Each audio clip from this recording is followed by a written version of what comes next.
শাসক দলের একটাই ভাই, শাসক দলের একটাই ভাই, শাসক দলের একটাই ভাই, লড়াকু নেতা নওশাদ ভাইজান জিন্দাবাদ।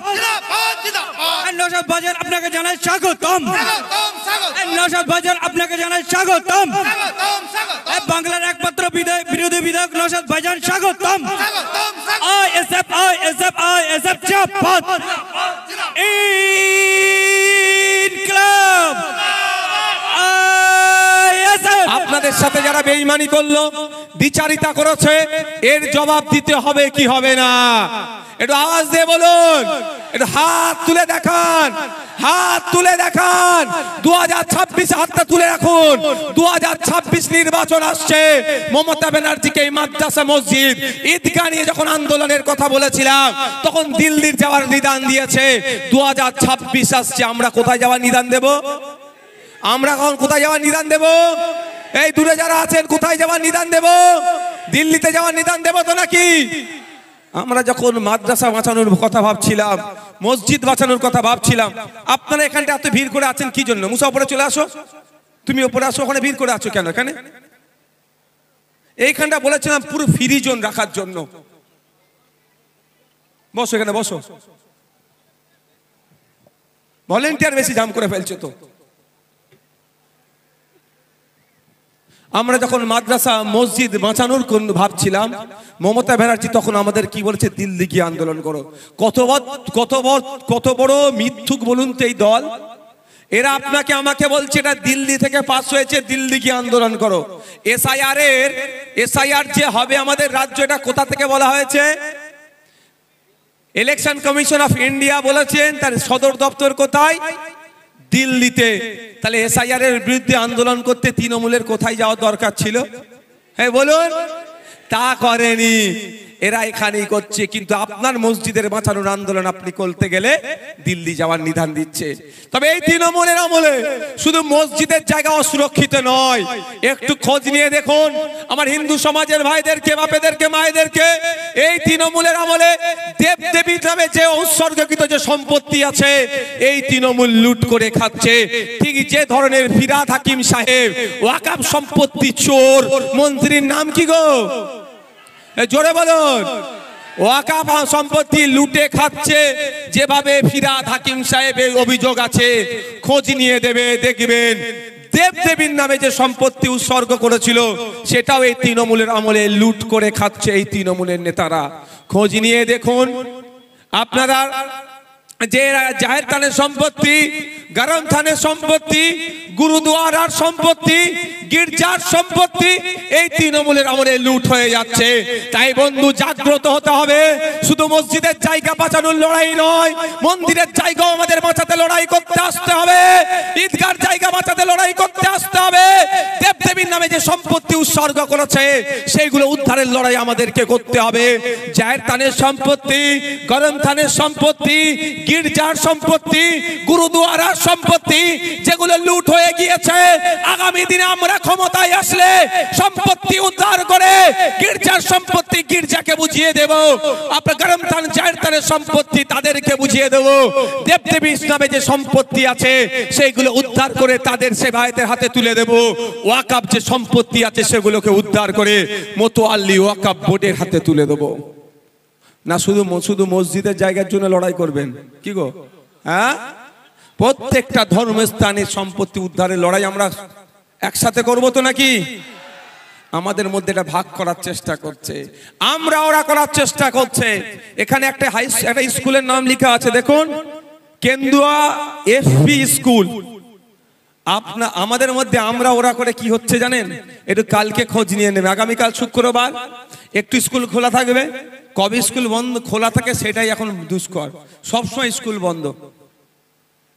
এটা ভালো করছে না, আপনার আমার ছেলের ভবিষ্যৎটাকে ধ্বংস করছে, এটা মাথায় রাখবে। কিন্তু প্রাইভেট স্কুলে নেতাদের ছেলেরা পড়ে, আপনার ছেলেরা প্রাইভেট স্কুলে পড়ানোর মতো সমর্থ নাই। আপনার বাচ্চাটা স্কুলে যায়, সেই স্কুলটা বন্ধ রাখছে। যাক, হিন্দু মুসলমানের মধ্যে আপনাকে আমাকে লড়িয়ে দিতে চাইছে, আপনার আমার ইস্যু হিন্দু মুসলমান করতে চাইছে। কিন্তু আপনার আমার আওয়াজ তোলা দরকার ছিল। এই স্কুলে কেন টিচার নাই? আগামীকাল গিয়ে দেখবেন স্কুলে যত রেজিস্টার আছে খুলে দেখবেন, যত ছাত্র আছে তার অনুপাতে আপনি শিক্ষক পাবেন না। কিন্তু এখানে কেন্দুয়ার মানুষ, কে হিন্দু চৈতা অঞ্চলের মানুষ, বসিরহাট উত্তরের মানুষ, কে হিন্দু কে মুসলমান দেখার দরকার নাই, প্রশ্ন করা দরকার 2012 সাল থেকে 2024 সাল পশ্চিম বাংলায় কেন 25,000 প্রাইমারি স্কুল বন্ধ হলো? এই জবাবটা মমতা ব্যানার্জিকে দিতে হবে, এই জবাবটা অভিষেক ব্যানার্জির পিসিকে দিতে হবে। কারণ এই যে 25,000 স্কুল বন্ধ হয়েছে, আপনাদের জেনে রাখা দরকার ওই স্কুলগুলোতে কোন নেতার ছেলেরা পড়ে না, কোন বড় নেতার ছেলেরা পড়ে না। ওই স্কুলগুলোতে আপনার আমার বাড়ির ছেলেরা পড়ে, যারা দিন আনে দিন খায়, যারা ডে লেবারের কাজ করে, যারা ভ্যান চালায়, যারা রিক্সা চালায়, যারা চাষবাস করে, যারা আপনার ঠেলা নিয়ে ব্যবসা বাণিজ্য করে, ছোট ছোট দোকান লাগায়, তাদের ছেলেরা ওখানে পড়াশোনা করে। যার পরিবার দিন গেলে 300 টাকা ইনকাম করতে কষ্ট হয়, তাদের পরিবারের ছেলে মেয়েগুলো ওই স্কুলগুলোতে পড়তো।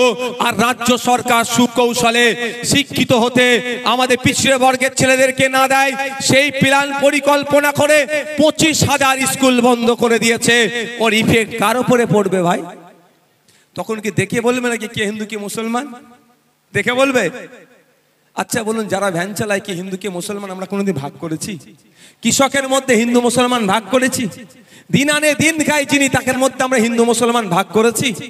যে 25,000 স্কুল বন্ধ হয়েছে, খোঁজ নিয়ে দেখুন। যেখানে নমশূদ্ররা বেশি থাকে, যেখানে আদিবাসীরা বেশি থাকে, যেখানে মতুয়ারা বেশি থাকে, যেখানে মুসলমানরা বেশি থাকে, যেখানে পিছড়ে বর্গের মানুষ বেশি থাকে, সেই স্কুলগুলোকে ইচ্ছা করে বন্ধ করে দিয়েছে। কারণটাই, যদি আপনার ছেলে মেয়েরা পড়াশোনা করে উচ্চ শিক্ষায় শিক্ষিত হয়, তাহলে শুভেন্দু অধিকারীর সুরে সুর মিলিয়ে হিন্দু হিন্দু ভাই ভাই বলার লোক থাকবে না। আর মমতা ব্যানার্জির দলের হয়ে লাটায় ভোট লুট করার, বুথ দখল করার, মারামারি করার, গোলাগুলি করার, বোমাবাজির লোকও আর থাকবে না। তাহলে ওদের ক্ষতি হয়ে যাবে। নেতার ছেলের হয়ে মারপিট কে করবে? খারাপ ভাবে নেবেন না, একটা কথা বলি, এখন খোঁজ নিয়ে দেখুন, যে নেতা ছিল তার ছেলের হয়ে, তার হয়ে আপনারা মারপিট করেছেন। আপনার ছেলেদের ভবিষ্যৎগুলো নষ্ট করছে কেন? দেখবেন নেতার ছেলে কোথা পড়ছে? বিদেশে।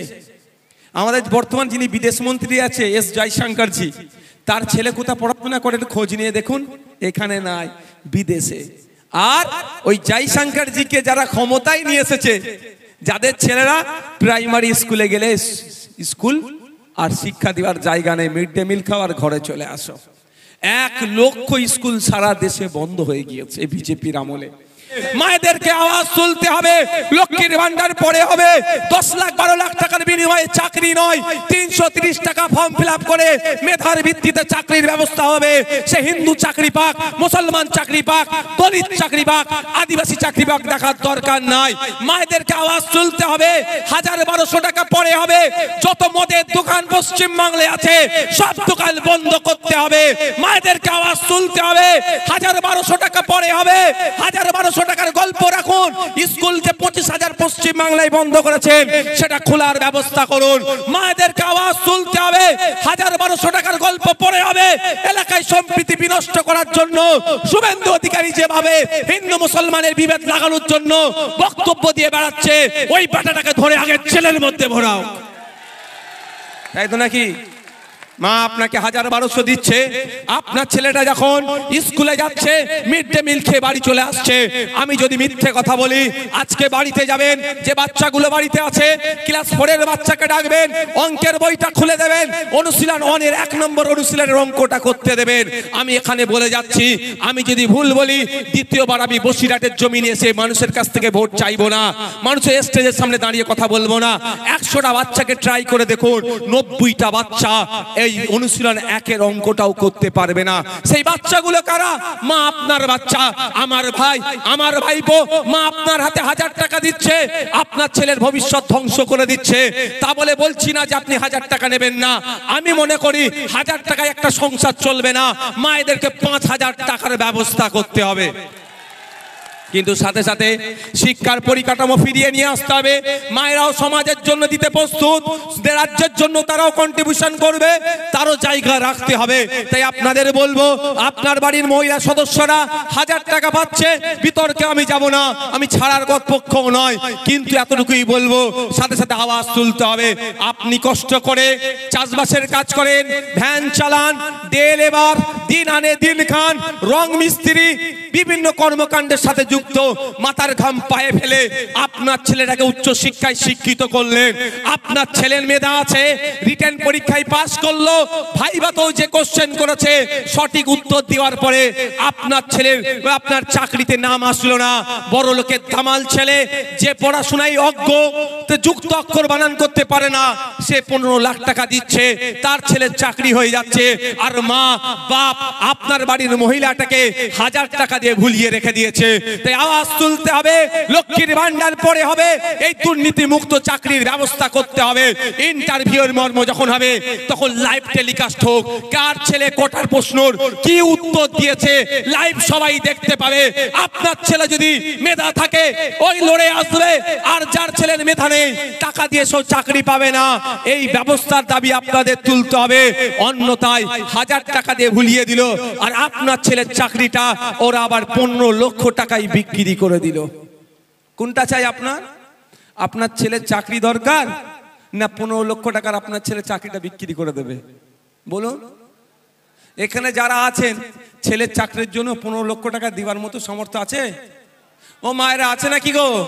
তাহলে আপনার ছেলে তাহলে মেধার ভিত্তিতে চাকরি হবে, মেধার ভিত্তিতে 100% রোস্টার মেনটেন করে চাকরি হবে। দুর্ভাগ্য আমরা এখানে।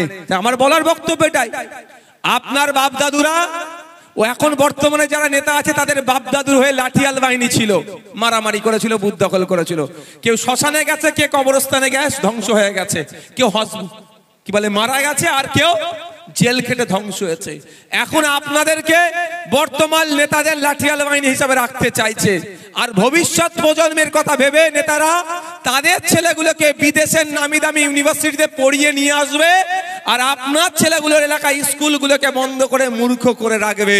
কারণ ওর ছেলেগুলো বিদেশ থেকে পড়াশোনা করে এসে নেতা হবে, আর আপনার ছেলেগুলোকে দিয়ে বুথ দখল, মারামারি, হিংসার কাজে লাগানোর চেষ্টা মমতা ব্যানার্জি এখন থেকে করছে। তাই ভাবার সময় আসেনি এখন আমাদের? আমরা আমাদের ভাই ভাইপোর কথা এখনো ভাববো না? আমরা আমাদের ছেলেদের কথা এত এখনো ভাববো না? যদি মমতা ব্যানার্জি তৃণমূল তার ছেলেদের কথা ভাবে, তার ভাইপোদের কথা ভাবে, সেই কথা মাথায় রেখে স্কুলগুলোকে এখন বন্ধ করে দিচ্ছে। কারণ আপনাদের আমাদের আওকাত আছে কি যে প্রাইভেট স্কুলে পড়াবো?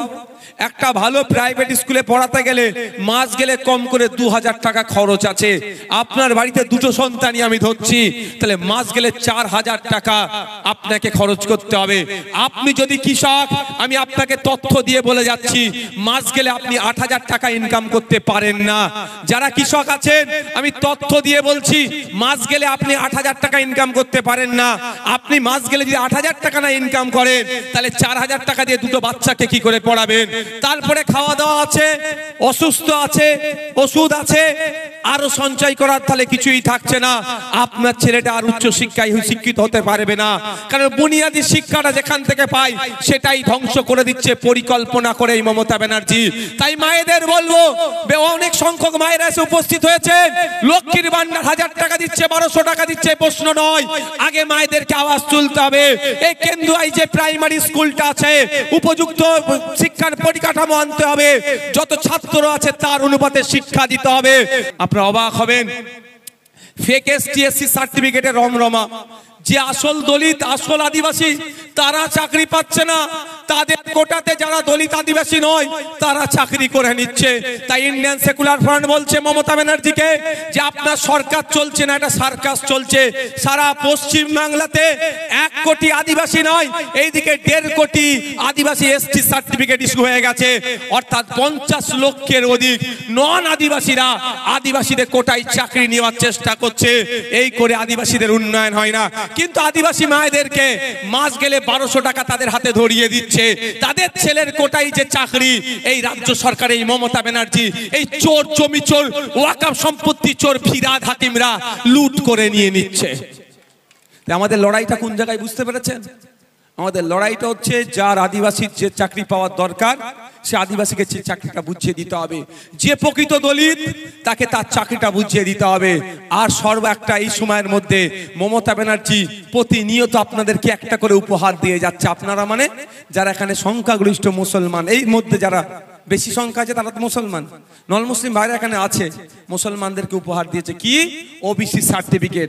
ওবিসি সার্টিফিকেট রেখে দেওয়া, বাড়িতে আর ছিঁড়ে ফেলে দেওয়া দুটোই সমান। আপনার বাড়িতে যারা উচ্চশিক্ষায় প্রস্তুতি নিচ্ছে, চাকরির এক্সামের সাথে যারা প্রস্তুতি নিচ্ছে তাদেরকে জিজ্ঞাসা করবেন, মমতা ব্যানার্জি নতুন লিস্ট যেটা তৈরি করেছে মুসলমানদের আশীর্বাদ নয়, এটা অভিশাপের মতো। তাই মমতা ব্যানার্জিকে আমরা জানাতে চাই, এই কেন্দুয়ার মাঠ থেকে বলতে চাই, আপনি কোন সার্ভের ভিত্তিতে লিস্ট তৈরি করেছেন সেটা পাবলিক করতে হবে। আমরা কে হিন্দু চাকরি পাক, কে মুসলমান চাকরি পাক, সেই বিতর্কে আমরা নাই। আমাদের বক্তব্য হচ্ছে ব্যাকওয়ার্ড ক্লাসেস অ্যাক্ট অনুযায়ী প্রপার ওয়েতে সার্ভে করে, সায়েন্টিফিক ওয়েতে সার্ভে করে যাকে যে জনগোষ্ঠীগুলোকে ব্যাকওয়ার্ড হিসাবে ইনক্লুড করার দরকার তাদেরকে ইনক্লুড করা হোক, কিন্তু তার আগে সার্ভে করতে হবে। মুর্শিদাবাদের ওবিসি জনগোষ্ঠী, মালদার শেরশাবাদিয়া জনগোষ্ঠী, দিনাজপুরের শেরশাবাদিয়া জনগোষ্ঠী ওবিসি এ থেকে ওবিসি বি তে পাঠানো হয়েছে। আমার প্রশ্ন এখানে, মুর্শিদাবাদে গিয়ে সার্ভে হয়েছে না মমতা ব্যানার্জির কালীঘাটে সার্ভে হয়েছে, এটাও প্রকাশ্য আনতে হবে। আমি মমতা ব্যানার্জিকে বলতে চাই, আপনি মুসলমানদেরকে নিয়ে, আপনি দলিতদেরকে নিয়ে যে দ্বিচারিতা করছেন, আপনি আদিবাসীদের সাথে আবেগকে নিয়ে দ্বিচারিতা করছেন, এই দ্বিচারিতার জবাব কিন্তু আগামী দিনে এই বসিরহাট থেকে, এই বারাসাত থেকে, এই ঝাড়গ্রাম থেকে, এই ঠাকুরনগর থেকে, রাজ্যের বিভিন্ন প্রান্ত থেকে যারা আমরা পিছড়ে বর্গের মানুষ ঐক্যবদ্ধ হয়ে আপনার কাছ থেকে কিন্তু জবাব চাইতে যাবো। আপনি তখন পালিয়ে বাঁচতে পারবেন না গণতান্ত্রিক প্রক্রিয়ায়। আপনাকে আমরা পালিয়ে বাঁচতে পারবেন না শব্দটা আমি প্রত্যাহার করলাম। পালিয়ে চলে গেলে কিন্তু হবে না, আপনার কাছ থেকে আমরা উত্তর নিয়ে আমরা ছাড়বো।